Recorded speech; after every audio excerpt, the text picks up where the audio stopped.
Hey, my friends, we are back, and the children, Peter, Susan, and Lucy, have met Aslan.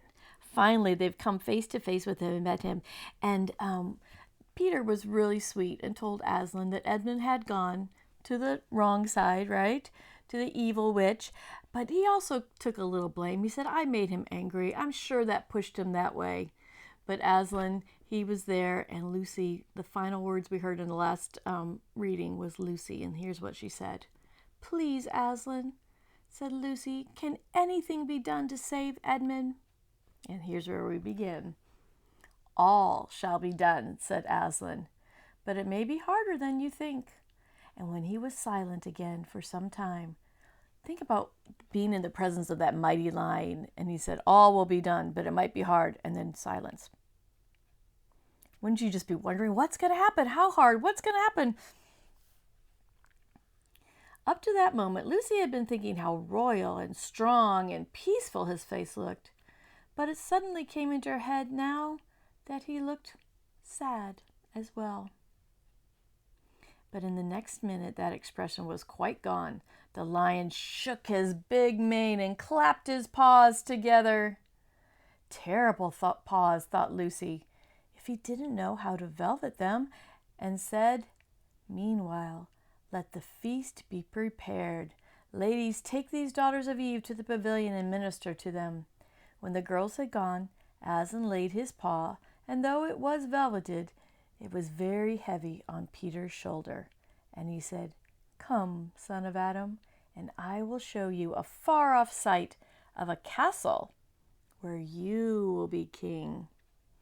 And Peter, with his sword still drawn in his hand, went with the lion to the eastern edge of the hilltop.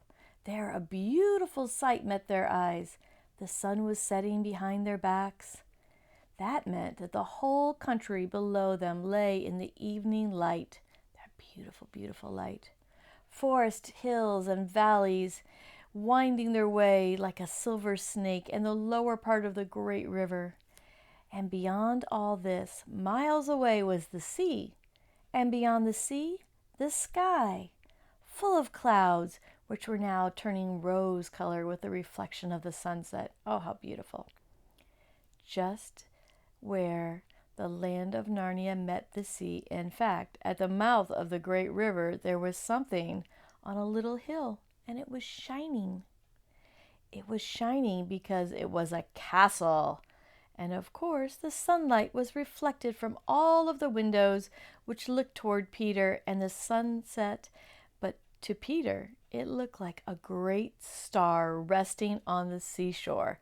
So the castle was so beautiful and so shiny, it just looked like a star.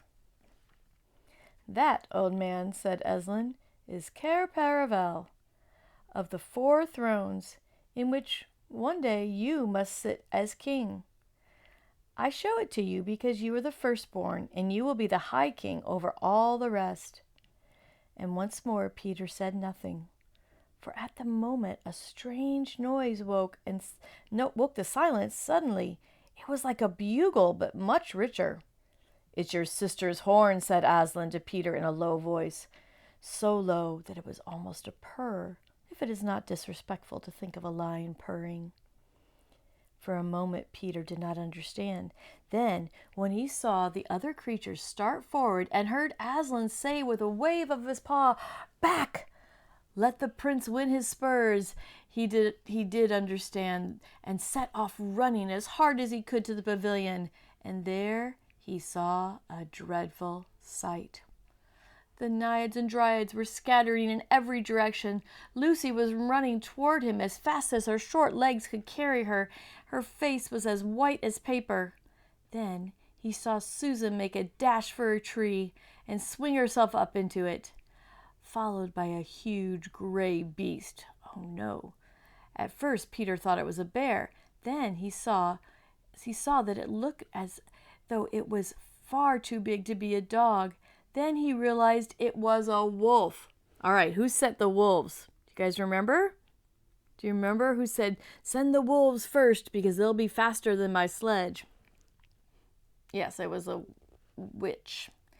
A wolf standing on its hind legs with its front paws against the tree trunk, snapping and snarling. All the hair on his back stood up on end. Susan had not been able to get higher than the second big branch. One of her legs hung down so that her foot was only an inch or two above the snapping teeth. Peter wondered why she did not get higher, or at least take a better grip. Then he realized that she was just growing too faint, and that if she fainted, she would fall off. Oh no. Peter did not feel very brave, and indeed he felt he was going to be sick, but that made no difference to what he had to do.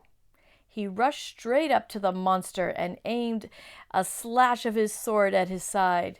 That stroke never reached the wolf. Quick as lightning, it turned around, its eyes flaming and its mouth wide open in a howl of anger. Oh my goodness. Think of that big wolf just coming at Peter. Lucy hanging from the branch. Peter coming at him. Whew. If it had not been so angry that it simply had to howl, it would have got him by the throat at once. As it was, though, all this happened too quickly for Peter to think at all. He had just time to duck down and plunge his sword as hard as he could between the brute's forelegs into his heart. Oh my goodness, brave Peter. Then came a horrible, confused moment like something in a nightmare. He was tugging and pulling, and the wolf seemed neither alive nor dead, and it bared its teeth, knocked against his forehead, and everything was blood and heat and hair. A moment later he found that the monster lay dead, and he had drawn his sword out of it, and was straightening his back and rubbing the sweat off his face and out of his eyes. He felt tired all over. Whew! Peter had had to fight off a wolf with his sword that Father Christmas gave him. Do you remember that? So he had to fight the wolf off so that it wouldn't get Susan. Then, after a bit, Susan came down out of the tree. She and Peter felt pretty shaky when they were met, and I won't say that there wasn't kissing and crying on both sides. Wouldn't you do that if you had just saved your sister and both of them were almost killed by the wolf? Wouldn't you just hug and kiss your sister or brother? Yeah. But in Narnia, no one thinks any worse of you for that.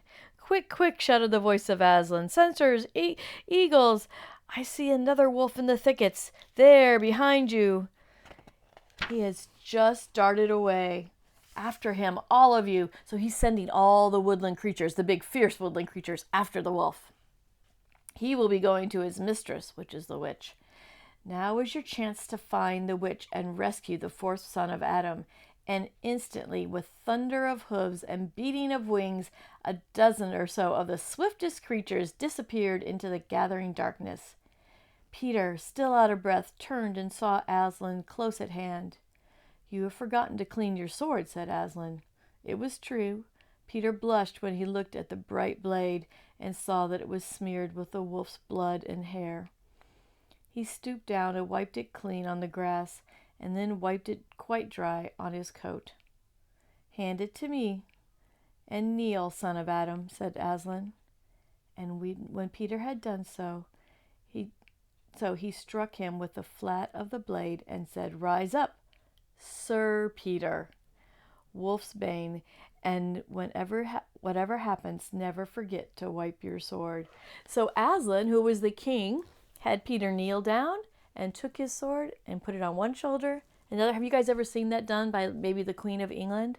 Yep. So Aslan was the king, and so he said, Peter, you are now a knight because you saved your sister, and never forget to clean your blade.